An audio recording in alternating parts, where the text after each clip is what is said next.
नमस्कार दोस्तों, आज बात करते हैं एक इम्पॉर्टेंट डेवलपमेंट पर। और वो डेवलपमेंट ये है कि हमास और इजराइल के बीच में फिर कॉन्फ्लिक्ट शुरू हो गई। और इसमें इजराइल ने अटैक किया गाजा पे और 33 व्यक्ति मार दिए। और इजराइल का दावा है कि इससे पूर्व हमास ने उनके ऊपर अटैक करके, उनके आईडीएफ यानी इजरायली डिफेंस फोर्सेस पर अटैक करके 2 व्यक्तियों को राफा में मार दिया, 2 सैनिकों को राफा में मार दिया था। तो आइए इस पूरे घटनाक्रम का विश्लेषण करते हैं और समझने की कोशिश करते हैं कि अभी जो 10 अक्टूबर से लागू हुआ है गाजा पीस प्लान का फर्स्ट फेज़, उसकी क्या स्थिति होगी और भविष्य में इन सब चीज़ों का क्या असर होगा। तो देखिए, अभी 2 दिन पूर्व इजराइल डिफेंस फोर्सेस ने दावा किया था कि राफा क्षेत्र में हमास ने इजराइल फोर्सेस के ऊपर अटैक करके 2 सैनिकों को मार दिया। बाद में इजराइल ने एयर स्ट्राइक करके 33 हमास के लोगों को मारने का दावा किया। हालांकि हमास की तरफ से, गाजा की तरफ से दावा किया गया कि उसमें सिविलियन मारे गए। लेकिन अब इस स्थिति में हमें समझना ज़रूरी है कि आखिर जो 10 अक्टूबर से गाजा पीस प्लान का फर्स्ट फेज़ लागू हुआ, उसके बाद ये कॉन्फ्लिक्ट क्यों शुरू हो गए हैं, कैसे अब इनका जो गाजा पीस प्लान का सेकंड फेज़ है वो कैसे लागू हो पाएगा। तो देखिए, जैसा आपको पता होगा कि इजिप्ट में गाजा पीस प्लान को लागू किया गया था, जिसके अंतर्गत फर्स्ट फेज़ में बंधकों की रिहाई होना थी, सीज़ फायर होना था। वो तो आराम से हो गया, बंधकों की रिहाई भी हो गई, इजराइल ने कैदियों की रिहाई भी कर दी।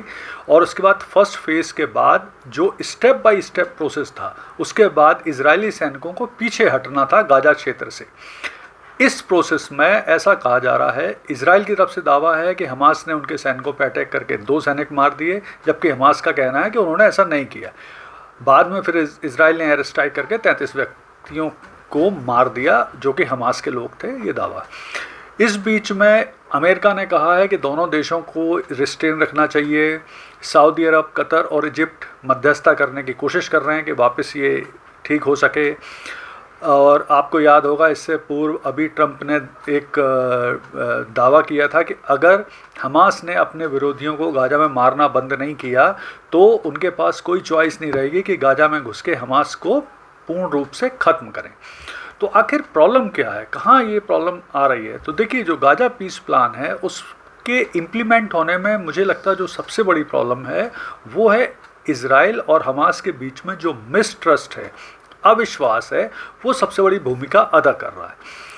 तो अब इसमें प्रॉब्लम क्या क्या है। तो सबसे बड़ी प्रॉब्लम तो ये है कि जो फर्स्ट फेज़ है उसको तो ठीक ठाक ढंग से लागू कर लिया गया है, लेकिन अब जो सेकंड फेज़ की बातचीत होना है, स्टेप बाय स्टेप जो इजरायली सैनिकों को वापस आना है, उनकी क्या समय सीमा है, उसमें जो कतर, इजिप्ट और सऊदी अरब की मॉनिटरिंग है वो कैसे होगी, वेरिफिकेशन का प्रोसेस क्या है, किस तरह से वो लागू होगा, इन सब को लेके अभी बहुत सारी परेशानी। और सबसे बड़ी परेशानी जो इसमें है वो है हमास किसी भी तरह से तैयार नहीं है अपने शस्त्र छोड़ने के लिए।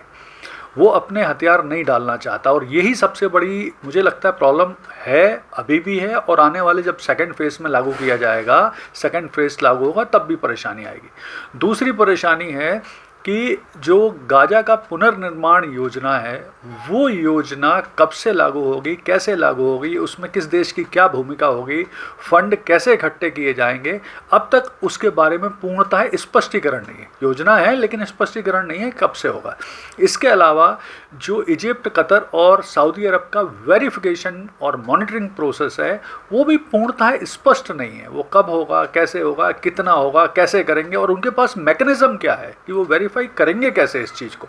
क्योंकि ना तो सऊदी अरब, ना कतर, ना इजिप्ट की सेनाएं गाजा के अंदर हैं, तो वो कैसे वेरिफिकेशन करेंगे। ना यूएनओ की सेनाएं अंदर हैं, ना सैनिक अंदर हैं, ना लोग अंदर हैं गाजा के। तो वेरिफिकेशन करने के लिए कौन और कैसे ये हो पाएगा, इसको लेके भी बड़ी परेशानी।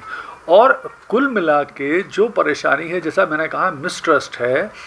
हमास के लोग हथियार छोड़ना नहीं चाहते और फिर से जिस तरह से वो गाजा पे अपना कंट्रोल स्थापित करने के लिए अपने विरोधियों को, मुखबिरों को मार रहे हैं, उससे स्थिति और ख़राब हो रही। और जो संभावना लग रही है मुझे कि चूंकि देखिए, इजिप्ट में जो गाजा पीस प्लान हुआ था उसमें ना तो हमास के प्रति हमास ने डायरेक्ट भाग लिया था, ना ही इजराइल ने डायरेक्ट भाग लिया था। तो उनकी जिम्मेदारी यानी रिस्पॉन्सिबिलिटी भी तय नहीं है, जवाबदेही भी तय नहीं है। तो यहाँ मुझे लगता है कि दोनों को ज़्यादा परेशानी या ज़्यादा समय नहीं लगेगा इस युद्ध विराम को तोड़ने में। और जिस तरह की संभावना स्थितियाँ बन रही हैं तो मुझे लग रहा है आने वाले समय में बहुत जल्दी दोनों के बीच में स्मॉल स्केल कॉन्फ्लिक्ट, युद्ध विराम के वायलेशन की पहले घटनाएं शुरू होंगी, फिर स्मॉल स्केल कॉन्फ्लिक्ट शुरू होगा, और फिर मुझे लगता है बहुत जल्दी ये अगर अमेरिका का और ये मध्यस्थ देशों का प्रॉपर इसमें दखल नहीं रहा तो ये युद्ध हमास और इजराइल के बीच में कभी भी फिर से शुरू हो सकता है। यानी आने वाले समय गाजा वासियों के लिए ही फिर से सफ़र करने का, तकलीफ